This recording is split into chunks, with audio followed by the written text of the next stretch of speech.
Good evening, everyone. I hope we are enjoying the class. Tonight, I will share my story on how I started Urban Agriculture School in Ibadan.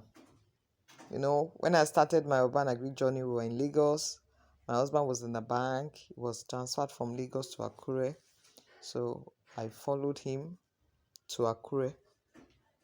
And I was doing my urban agriculture. I established my factory. My factory is still there. We are raising our seedlings. I also have fish ponds in Akure. But I now realized that I enjoy building gardens for people. But because I was in Akure, I couldn't do it. No, Akure now. Majority of people, even if I tell them I want to build garden for you, say, okay, say your income is 5,000. Because before we left Lagos, I was building garden for people, and at that time, maybe 14 years ago, I was charging 50,000, 100,000. So that aspect of my business died when I moved to Akure because the market was not ready for my service or for my services. So 2 years ago, I started. Manufacturing is demanding. You have to pump in a lot of money for you to get returns. So I wasn't getting enough income from all the activities I was doing in Akure. I knew I needed to just look elsewhere. And 2 years ago, I came to Ibadan. I just came to explore. I grew up in Ibadan. My parents are here, or majority of my siblings are also in Ibadan. So I came. I was just trying to do a lot of things, and I went to my parents' house.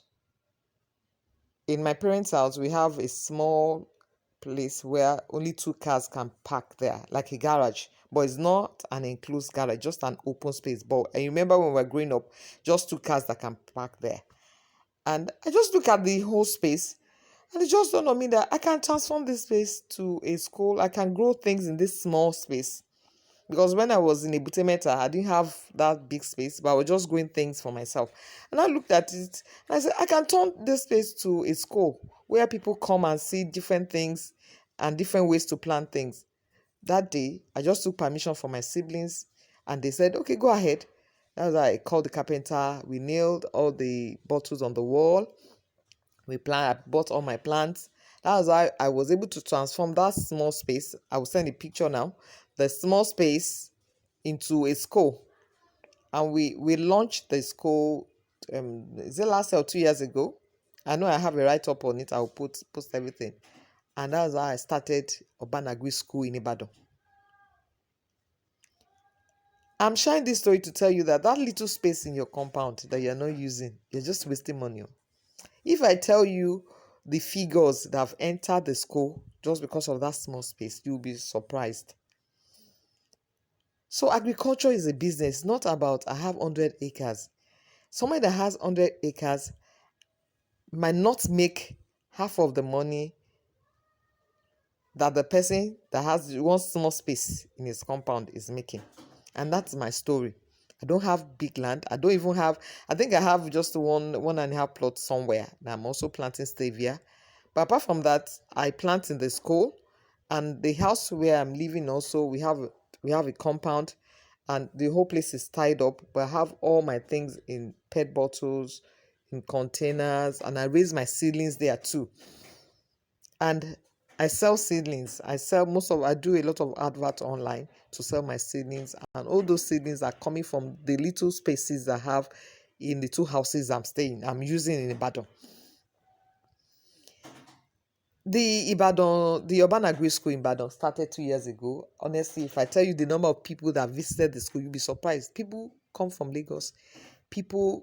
I remember we had people from Benin, we had people from Port Harcourt, we had people from Osun State, we had somebody from Togo that came to the school. There was a time the Catholic community sent somebody for training. People book for training, people come for training just because I utilize that small space in my compound. So that's the story of urban agriculture. It's all about creativity. It's not about space. You might have a big space and your income might be zero. You might have a very tiny space and your income can be 7 figures. So I want to encourage you, when you tomorrow morning, just look around your compound and begin to do things in that little space that God has given you. I will just round up with the story of my friend.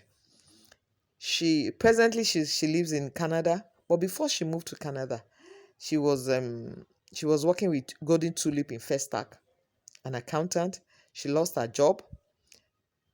She was staying at Bagada, and if you are familiar with Bagada, there's no speaking Bagada, and she stays on the third floor, and she has a tiny